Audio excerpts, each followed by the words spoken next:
Gustavo Lima, ele deu uma entrevista no final do ano passado para o Jorge Cajuru, o senador Jorge Cajuru. Ele tem lá um podcast. O Gustavo Lima deu uma entrevista para o Jorge Cajuru dizendo o seguinte: ele falou, ele realmente apoia o ex-presidente Bolsonaro. Ele falou assim: eu sou de direita, a minha família já é de direita, foi algo que eu trago de família, eu sou de direita. Mas aí ele pondera o seguinte: o meu melhor amigo vota no PT, convivo com um monte de gente que vota no PT. E eu como músico, como artista e até como empresário, porque ele tem outras empresas também, eu torço para que o atual governo dê certo, porque isso é bom para todo mundo. Eu não sou louco de torcer contra. Foi mais ou menos isso que o Gustavo Lima disse nessa entrevista. Eu fico pensando no seguinte: a gente olhando lá na frente, uma pessoa, digamos assim, que tem alguma pretensão política, que tem uma alta popularidade, como é o caso dele, vai olhando lá na frente e fala o seguinte: bom, Bolsonaro, nesse momento, está inelegível. O presidente Lula, a gente ainda não sabe se vai se lançar a reeleição ou não, vai depender um pouco de condição de saúde, de idade e das próprias condições políticas que vai ter pela frente. Por que não eu pensaria Gustavo Lima olhando para um quadro desse, Couto? Só faltava isso, né? Quando me falaram hoje, o pessoal da produção, o Diego, falou do lançamento dessa candidatura do Gustavo Lima, né? Eu fiquei pensando, você já imaginou, vocês falaram do Pablo Marçal, um debate no segundo turno entre Pablo Marçal e Gustavo Lima. Vocês podem imaginar uma coisa dessa? No Brasil de 2026? E aí é para fechar as portas e cuidar de outra coisa, ir para outro país, porque não dá, né? Agora, eles têm razão. Por que não eu? Se o Bolsonaro pôde ser eleito presidente, se o Luciano Huck, que também é do showbiz, né, que nem o Gustavo Lima, toda vez ameaça se lançar candidato a presidente, por que não ele? Tá? Qualquer um. Agora, ele dizer que não tem partido, que não tem grupo, não sei o que, então ele é bolsonarista, pô. Se ele for candidato, ele vai ter que ser candidato abençoado pelo Bolsonaro. Ele não tem outro jeito. Como a grande maioria do pessoal da música sertaneja é tudo bolsonarista, o pessoal do agro e tal, né? Agora, eu me lembro, você deve lembrar também, Mauro, o Tales, quando o Silvio Santos se lançou candidato, que também era um grande empresário, artista, né, da televisão, cara. Não deu certo, né? Ele se juntou lá com meia dúzia de anões do orçamento, alguma coisa estranha lá, que ele não conseguiu ser candidato, né? E não Eram os tomaram. três porquinhos do PFL.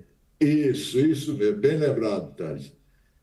Então, isso não é novo no Brasil, né? Nós já tivemos o Cacareco, tem o Tiririca, que é deputado já há um tempão, então não é novo.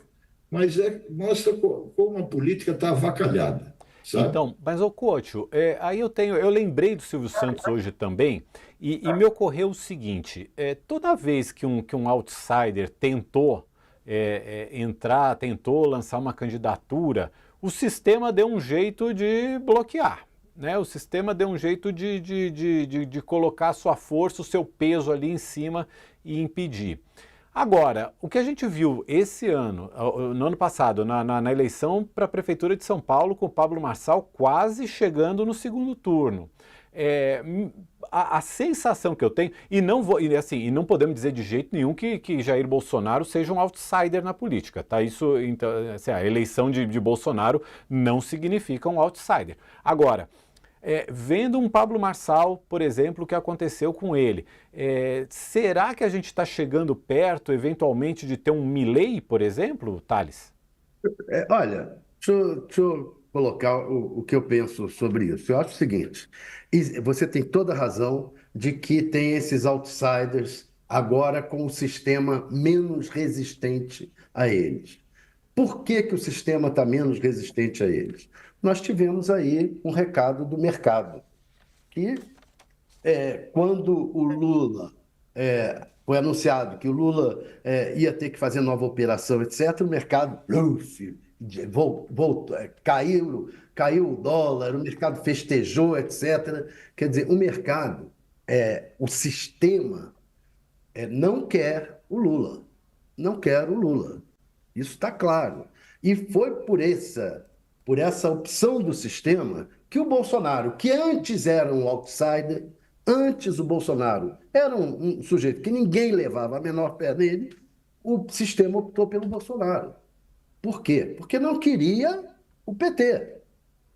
Então, o que há, na minha visão, na minha análise, sobre o aparecimento desses outsiders, são opções que o sistema se coloca para o caso de continuar um Lula forte aí na frente. Aí ele vai dizer: vamos ver se não é melhor a gente entregar de novo a um Bolsonaro da vida. Agora, tem uma outra questão aí ainda. Essa gente toda, Pablo Marçal, Gustavo Lima, essa gente toda acredita que terá o apoio do Bolsonaro e aposta no apoio do Bolsonaro para uma candidatura presidencial. Mas o Bolsonaro não quer apoiar nenhum deles e fará de tudo para não apoiar nenhum deles. Vai deixar, vai cozinhar em banho-maria, etc.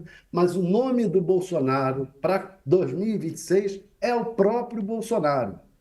O Bolsonaro é inelegível e o Supremo poderá barrar. Aí, o que eu escuto entre bolsonaristas, aí a melhor opção é ele ter o vice da família dele e ser Bolsonaro na chapa, Bolsonaro o nome forte da chapa.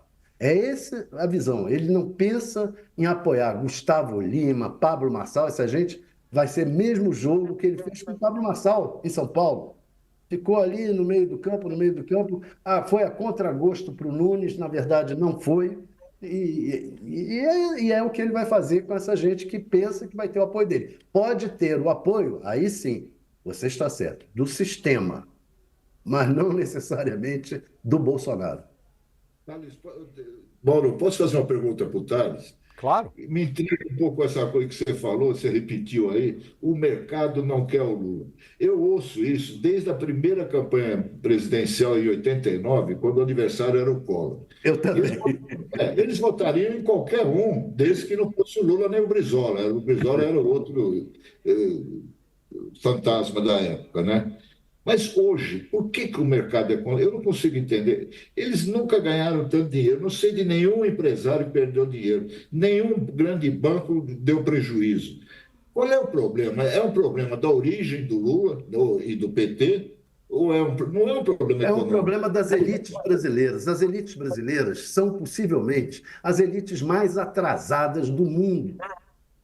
É uma elite atrasada. Enquanto a elite do mundo discute, olha, precisamos fazer um imposto para as grandes fortunas, aqui a elite não aceita, pede para fazer desoneração para algumas empresas mais privilegiadas. A elite não aceita aumentar, ampliar a isenção de imposto de renda para o pobre, não vê que a distribuição de renda é boa para ela. O resto, as elites dos principais países do mundo já entendeu isso há muito tempo, que a distribuição de renda é boa para eles também. Aqui não, a nossa elite é atrasada. É a única explicação que eu vejo.